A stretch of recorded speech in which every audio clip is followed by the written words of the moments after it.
Gentlemen, ladies, welcome to your 20th HTML5 tutorial, and in this lesson, actually in the next couple lessons, I'm going to be talking a little bit more about CSS3.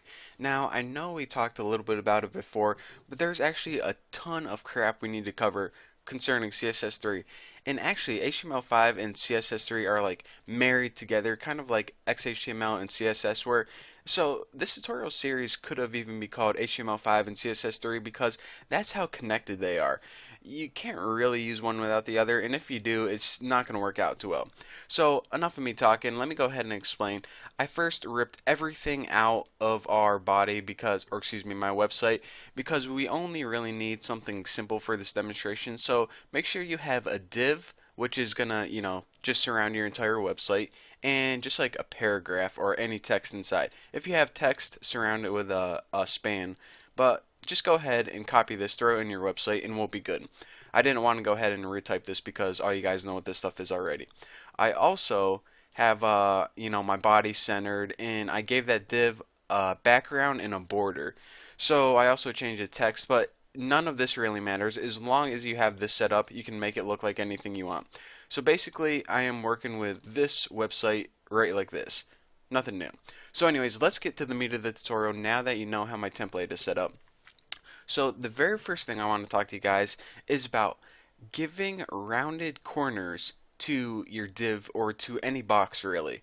Now, as you can see, these boxes have nice square corners, and with a lot of websites nowadays, that's what they want. But for some reason, people tend to prefer round corners. So let me go ahead and show you guys. You see this window right here? Ooh, look at that. My arrow changes. That's pretty cool. I don't know. I was just fascinated by that. Oh, look, an arrow. But anyways, you see how these corners are rounded? Wouldn't it be nice if we can achieve the same effect of this on our website? Well, ladies and gentlemen, the time has come where you can actually do that. So before the old CSS, or excuse me, yeah, the old CSS, it was very difficult to achieve this. But for now, using CSS3, it's actually incredibly simple. Almost too easy if you ask me. So what you need to do is throw your WebKit in there, and the property is border minus radius.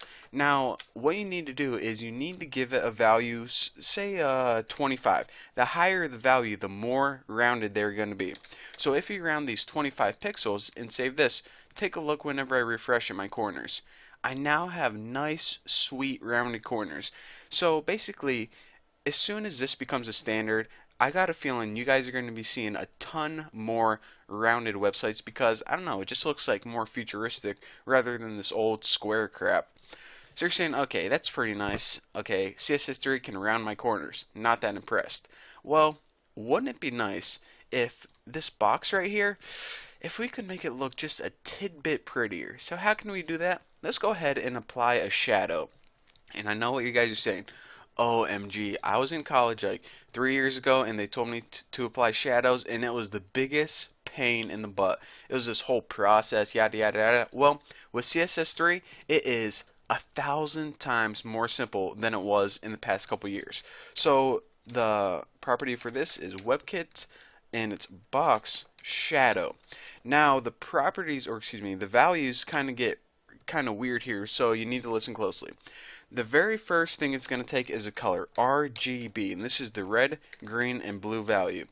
Now, just say it's anywhere from 0 to 255, and I'm going to put mine at like 110, 110, 110. The higher you go, the more white it's going to be. The lower you go, the darker it's going to be. If they're all the same, it's a shade of gray. So that's somewhere, it's kind of like a dark gray, and it takes at least two values after this. Now the first value it takes is the offset to left and right. So I'm going to go ahead and put it 8 pixels, and that's going to shift the shadow 8 pixels to the right, because if we put it directly under our box is going to be covering up. So we have it shift directly to the right 8 pixels and directly down 8 pixels. So let me go ahead and show you guys that. Not 88, don't want to do that. And save this baby and we'll see what we got. And it didn't save because RGB 10 okay, box shadow. Oh, what the heck? WebSkit. What the heck is a WebSkit? That's embarrassing. Now if we save it, refresh this beast, and you see we got a nice dark gray shadow to the right and down 8 pixels. Looks awesome, doesn't it? Not exactly, because when the heck have you ever seen a shadow that looks like that in a coloring book, maybe? Shadows have some kind of blur to them.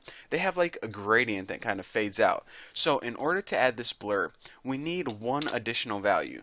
So this is the offset to the right, this is the offset to the left, and by the way, if you have a negative number like this, then it's going to shift it to the left instead of the right. It's just right and down is the standard. But anyways, if we have one more value, let's say 8 pixels, this third pixel value is the amount of blur. In other words, the amount of gradient that it's going to fade out. So now if we go ahead and save this and refresh, take a look at my gradient right here. And actually what I'm going to do is I'm going to blast all these up so it's really easy to see on YouTube. 10, 10, 10, save this biatch and refresh and check it out. We now have a nice gradient blur fading out of our shadow. So how awesome is that? It's now looking like a realistic shadow. And oh man, I probably don't got time to talk to you guys about text shadows and gradients, but what I do have time to talk to you guys about is this last property that you can add to a shadow. So I'll just do that. So as you can see, the shadow kind of looks like this box is casting a shadow on the background of our website. However, there is a way that we can make the shadow on the inside of our box. Now we can add an additional property to this, and you're saying, okay, we have 3 colors and 3 pixels, and now you want me to add more stuff? Yes. You have an optional word you can add called inset. Not incest, inset. Now, whenever you add this word, what it means is, okay, instead of the shadow being on the outside of the box, it's going to look like something is casting the shadow on the box. So it gives you that effect of kind of, you know, a button pressed in or something, and all of the same other properties apply. You know, your blur, your color, all that same stuff. So this is how, I don't know, maybe you want to make a box and make it look like it's a button pressed in. I don't use it that often because I don't like the way it looks.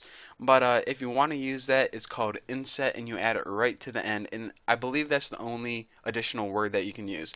So anyways, in the next tutorial, I got to talk to you guys about text shadows, which are a little bit different, and also how you can make gradients. For example, make this fade from blue to red. And if you think you know how to do it from the old CSS, we got a totally new, better way of doing it. So anyways, thank you guys for watching. Don't forget to subscribe, and I'll see you guys in the next video.